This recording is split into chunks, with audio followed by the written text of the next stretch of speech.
Beautiful beings, and welcome to my first kind of getting to know me Q&A, FAQs, kind of some different things that you guys and my community on Instagram just really wanted to know and dig into. So I have a bunch of questions here that I'm going to be answering.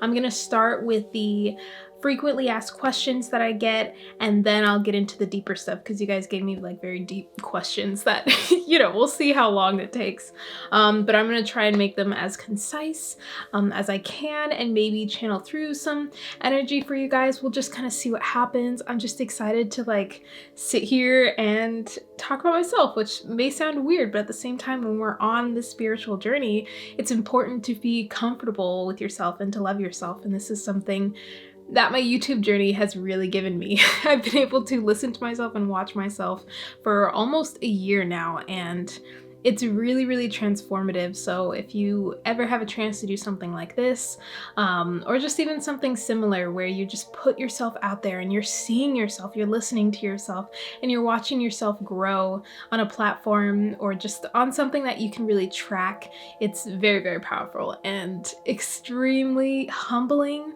and also a beautiful way to tap into your own self-love, which is what I'm all about. So if you are new here, welcome. Please do consider subscribing.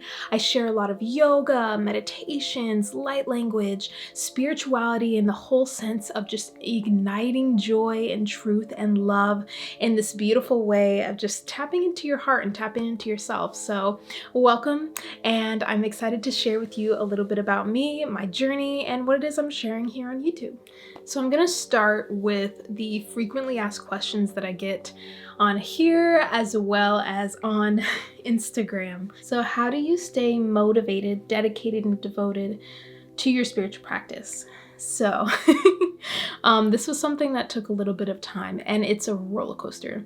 I always used to call myself a procrastinator. I would start things, not finish them, wait till the last minute, or just not do things because I felt like I couldn't do it, or it just wasn't top of mind. It wasn't priority for me. And even when I believed like, okay, this is good for me, it didn't really click within like, okay, why?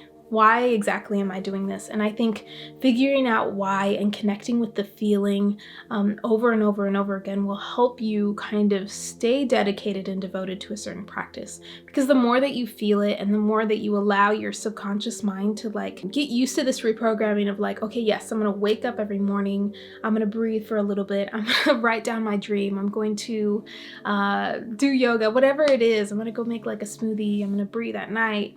Whatever the spiritual practice is, and allow it to change. Just remembering that it needs that repetition and dedication and devotion to actually become a habit, to become normal, to allow you to move on to the next stage of your spiritual practice, and which will only ultimately make you feel even better as you continue along.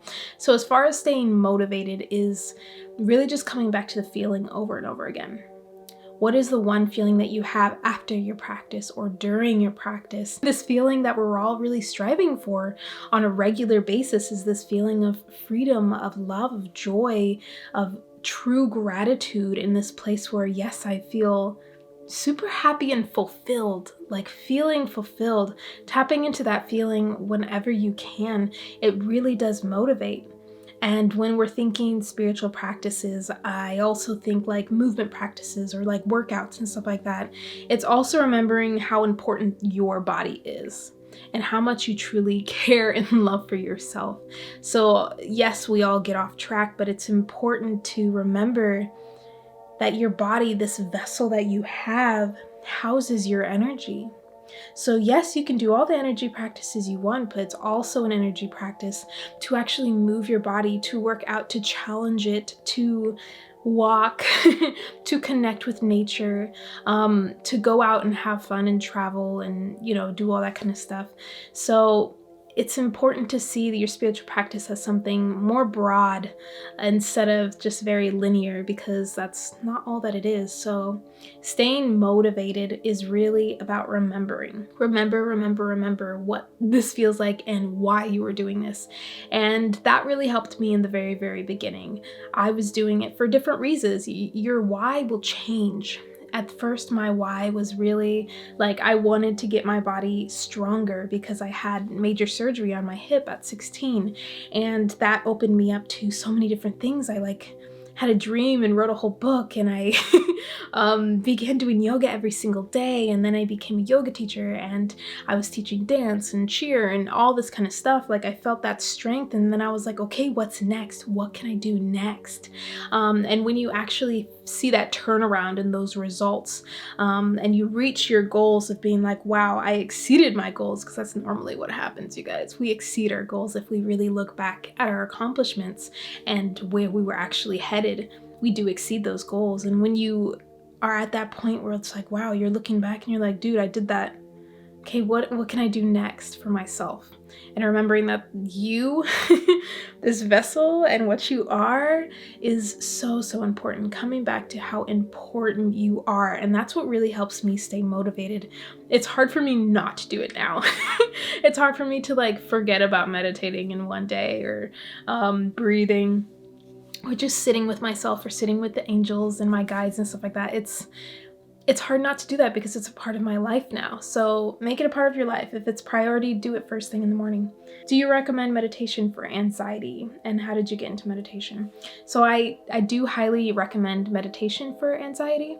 I recommend breath work a little bit more, but within meditation, you can also breathe. So I would really link a powerful breathwork practice with meditation. It doesn't have to be long. It could just be you taking 3 little tiny breaks of just a few seconds a day to place your hands on your body and to take 3 of your most deepest, longest, soothing, conscious breaths. And that can really, really transform fear and anxious energies and stuff like that. Also just like dancing and stuff like that. But meditation is great. It's about getting over that hump of thinking. Meditation is for sitting down with your thoughts, because in a sense, yes, but in other senses, no. Like for me, originally, meditation wasn't necessarily about my thoughts. It was about just like relaxing, and it was a part of my yoga practice. So after doing yoga, we would come into a meditation, or before we started the practice, and my mind was already kind of cleared at that point because I had moved my body, I'd moved a bunch of energies around, and at that point my energy was just kind of settling. So it was nice to be in that moment without everything kind of like going around. So it's really about how you feel, pick and choosing when you actually want to take on meditation for your anxiety, and setting that intention that it is going to soothe and heal some of those anxious energies and the fears that are behind that and those anxious energies. How did I get into meditation? Yoga. That's all I really got to say. Yoga really introduced meditation to me, and after that I practiced yoga every day, and meditation was part of that, and it made meditation easy. And for some reason, as a yoga teacher training student, when I was becoming a yoga teacher, it was easier to do meditation for me because I didn't have to worry about moving my body and teaching at the same time. So that made me a little bit more confident in doing it. And then I felt more confident in just simply allowing myself to be there in meditation without listening to any meditations. It was more like a very soothing practice for me, and the thoughts and everything like that I was kind of working with when I was a teenager. So yeah. Now I'm gonna go to some questions that everyone had on Instagram. So these two are kind of the same. So what brought you to your spiritual journey, or what was the first experience that led you to walk this journey? So I want to say that my first kind of experience, or just wake up call, it was an experience, but I don't really call it an experience. I call it more of a wake up call, was literally when I was in high school, and I was realizing that I was just really sad. I wasn't myself. I didn't understand why people didn't want to be around me, but obviously that was like my own stuff that was being reflected back to me. I felt very insecure. I wasn't really loving myself. I was looking for attention a lot. So I was in this like very kind of low state of mind where I was doing a lot and I was doing all the right things, but I still wasn't happy. Like, I was a good student, I was a good daughter, I had a good best friend and all of these different things, but I was still really, really unhappy. So when I would dance and everything, that just liberated me. So I always focused on things I was always drawn to and focused on nature and things to do with moving our energy. So dance was something that was like really powerful for me. And then when I had a little fracture in my hip, I had to get surgery, and I was out of dancing after getting to this place where I was so ready to just step up and become like a professional dancer. I was like, this is where I'm gonna go. I know nothing else. I don't have to speak or anything, because I was like very shy back then, and I didn't want to share too much, but I also wanted to be that person that people looked to share. Very strange. You know, the child in me. But anyway, I had that experience where for 6 months I wasn't able to really walk that much. I was on crutches. I had to take time off of school and just be homeschooled for a while, and that really opened me up to the fact that I could do something I thought I could never do. So I actually just had one night where I dreamt of this story that I was going to write. And the day before, I told my sister, like, there was some sweepstakes going on, and she said, you should write a story for it and we could go to the premiere of this movie. And I was like, dude, I don't even like reading. I don't think I could write. And I immediately like pushed it aside. And then that very night I had this dream of this story, and I ended up waking up super early and writing the whole story down and sharing it with my family the next day. So after I had that, it just kind of opened me up to like, yo, there's like so much more out there. There's so much more that I could do and explore within myself. And the fact that I could do something I thought I couldn't do was like it for me. So I continued to kind of follow my heart. It's just been a journey of following what felt like a joy, what felt like this spark within my heart that just made sense. So that was really the start of my journey of going into spirituality, and it just came one thing after the other. It was writing, and then it was yoga every single day, and then meditation came through, and I just wanted more and more and more because it was resonating more and more and more. So yeah, that was kind of my journey. And from there, it's just like the deeper that I get, the more that I am being revealed of what my gifts are and who I am.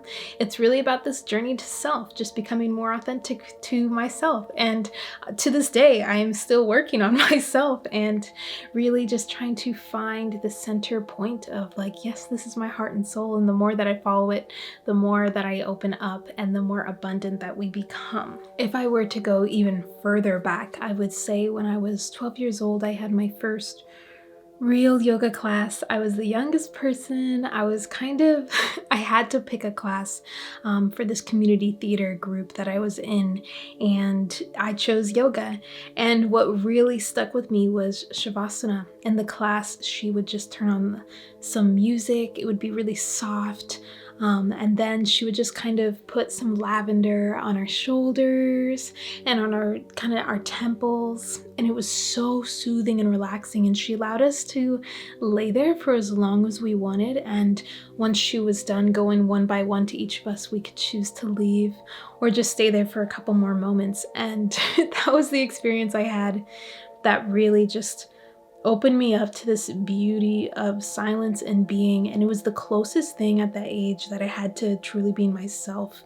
In that moment, I just, in this class of just a bunch of women, people older than me, in this place where I wasn't really thinking about what I looked like and what I was doing.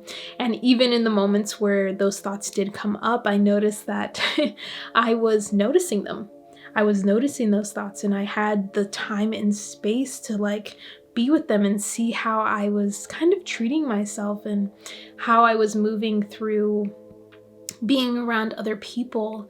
And that was my biggest thing, was sharing myself and being around other people. So that one Shavasana, the first one ever, really opened me up to like, wow, like this is what it feels like to just surrender.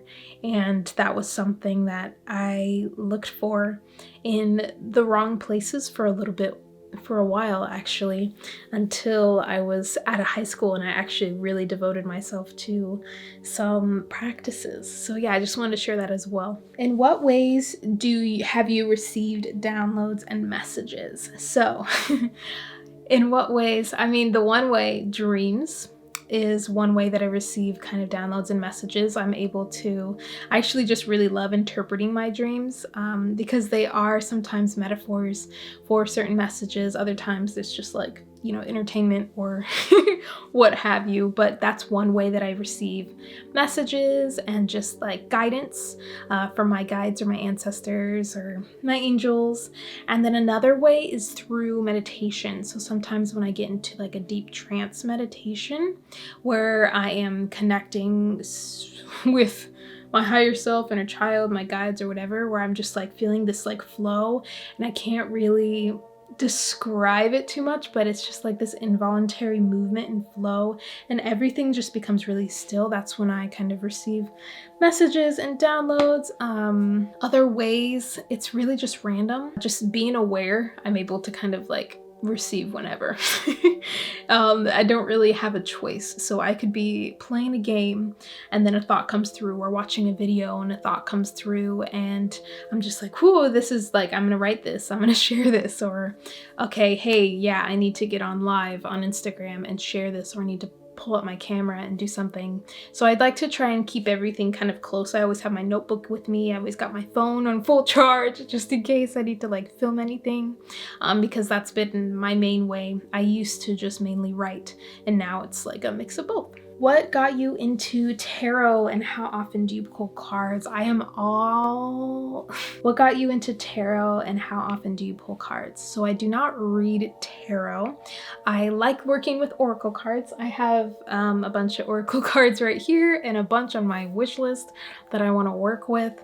But what really got me into them was watching YouTube videos, watching tarot readers on YouTube. The Tarot Priest is one of my favorites. Also, Consciousness Evolution Journey is also a beautiful, lovely tarot reader. So if you're interested in watching them, like, I highly, highly, highly suggest them. That's where I go for all my like tarot reads. But as far as oracle cards, I saw that a lot of like my friends in the spiritual community were using them. I just saw like the pictures and just searched it up, and now I work with them whenever I want to kind of share with other people. I like to share like random card readings for people, or I'll just do them for myself for guidance if I need that like extra oomph. And sometimes, we feel like working with cards, sometimes we don't. For me, it's just really a nice asset and tool that I can come back to whenever I feel like it. Have you experienced a Kundalini awakening? So I want to say yes. I have experienced a Kundalini awakening. I love Kundalini yoga, but I'm not sure that it was Kundalini yoga that awakened the Kundalini within me.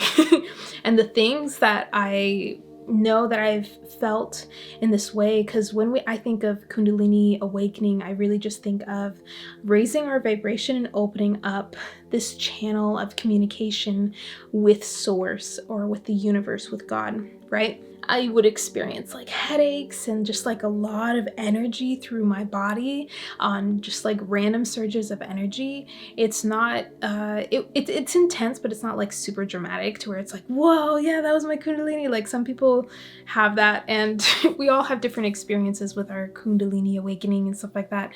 But I don't necessarily resonate with like you just having one awakening. I think that it's a matter of raising your vibration and opening up your channel. So the more work that we do on ourselves, the more that we are raising our vibration and frequency, which means that our body is going to need to kind of get used to that. Our minds are going to need to kind of get used to that as well.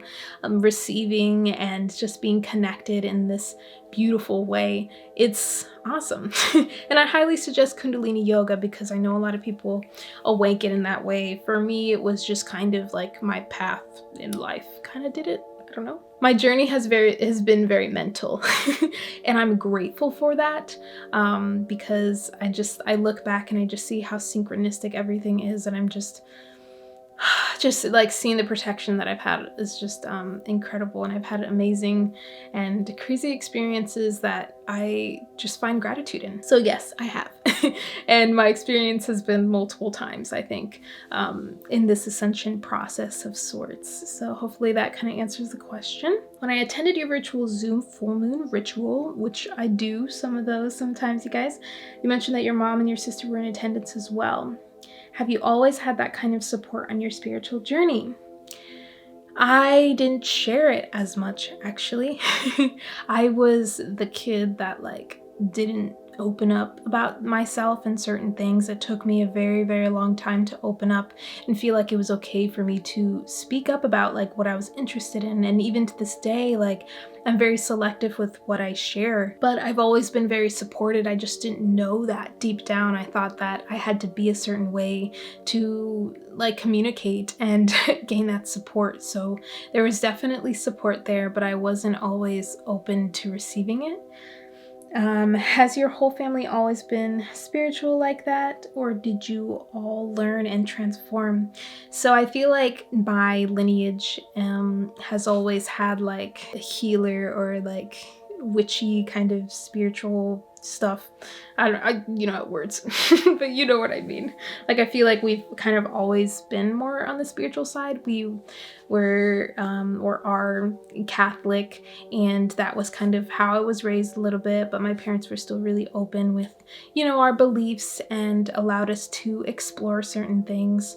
And at first it's really hard being like baptized Catholic and going into this work and having these assumptions of certain things, and just realizing that like my family was supportive all along, and it didn't have to be as hard as it was, but obviously it was part of the journey. But everyone in my family, like, yeah, we're all kind of on our own kind of spiritual path. And I think everyone is. It doesn't even matter what religion you are. I feel like spirituality encompasses all religions because it's just really about this union. And I feel like every religion kind of has something that resonates in a sense. So yeah, I feel like we're all kind of on our spiritual path.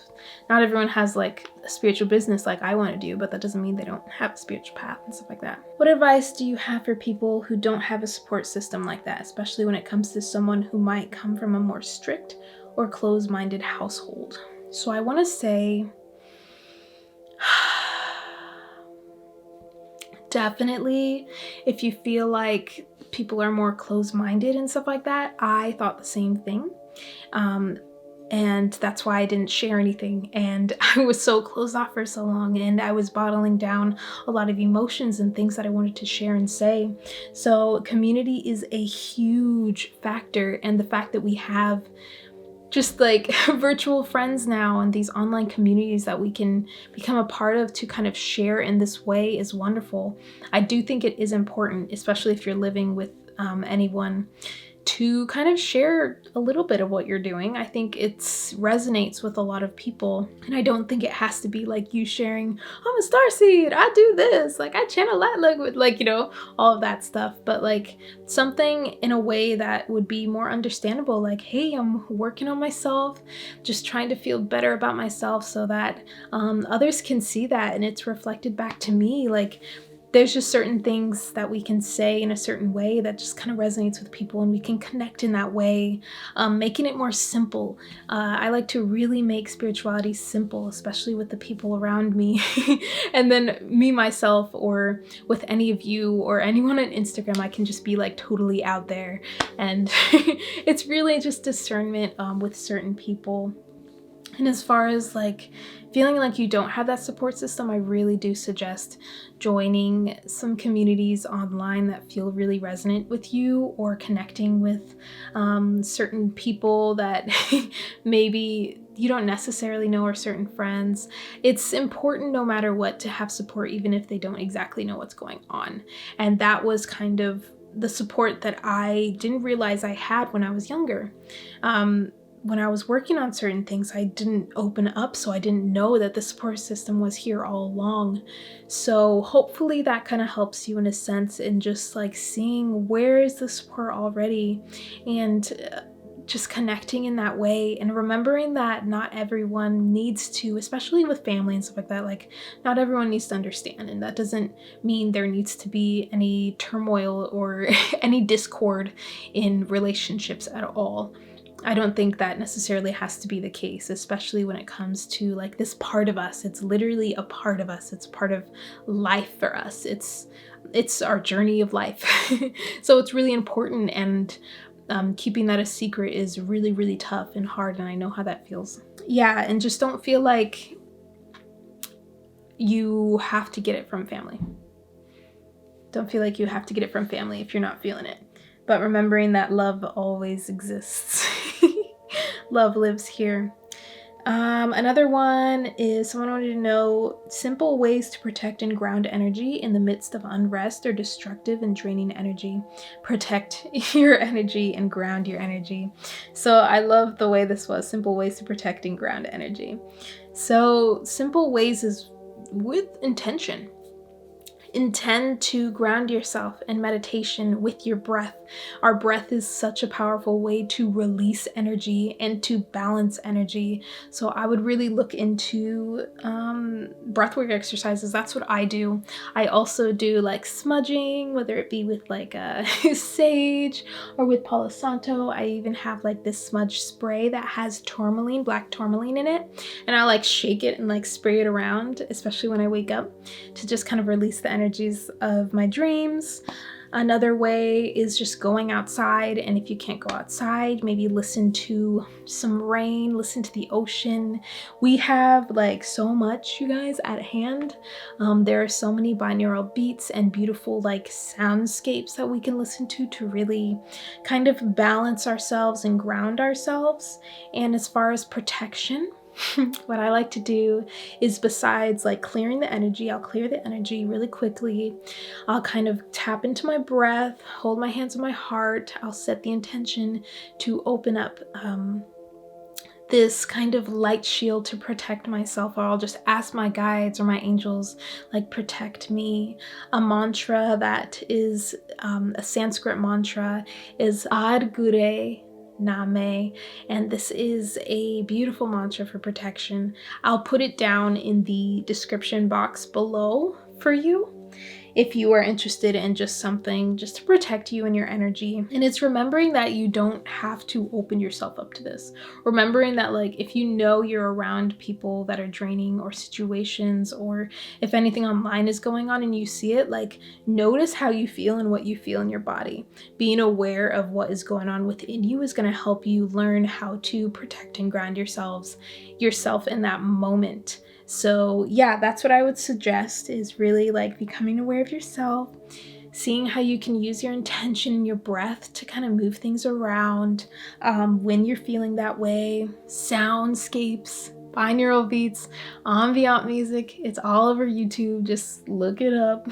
I might even put my own my sound playlist, let me know if you would like that, on here, and then that way we can always kind of like come back to something. And there are some beautiful channels for that as well. I believe were all the questions for our FAQ and Q&A. I just want to thank you guys so much for sending in your questions. If you have any more questions, always feel free to put them in the comments down below. I am also always taking requests for yoga classes, breathwork classes, meditations, light language healing videos, any like spiritual guidance, whatever suggestions you guys have, whatever it is that you are needing or desiring during this time as a spiritual practice. Let me know in the comments down below. I'm always looking for suggestions and how things are going and what you guys are really looking for. So let me know. And it's funny because I'll ask I'll ask individuals too. I'm like, hey, like, let me know if like you have an idea or something that you want me to create to support you, and they're always like, just go with how you feel. And I just I just really appreciate that, and that just, it warms my heart. But I also want to know if there's anything specific that you guys have as well. So another question that I had was, how can I support you? So how can you support me is really by liking and commenting and sharing these videos, the ones that really resonate with you, with your friends, your family, family, your communities, subscribing, really just letting me know what you are desiring, and really connecting in this way. That really does support me a bunch. You guys have no idea how much YouTube really accounts for comments and likes and shares and stuff like that. And this is able to really share my mission and my purpose, and just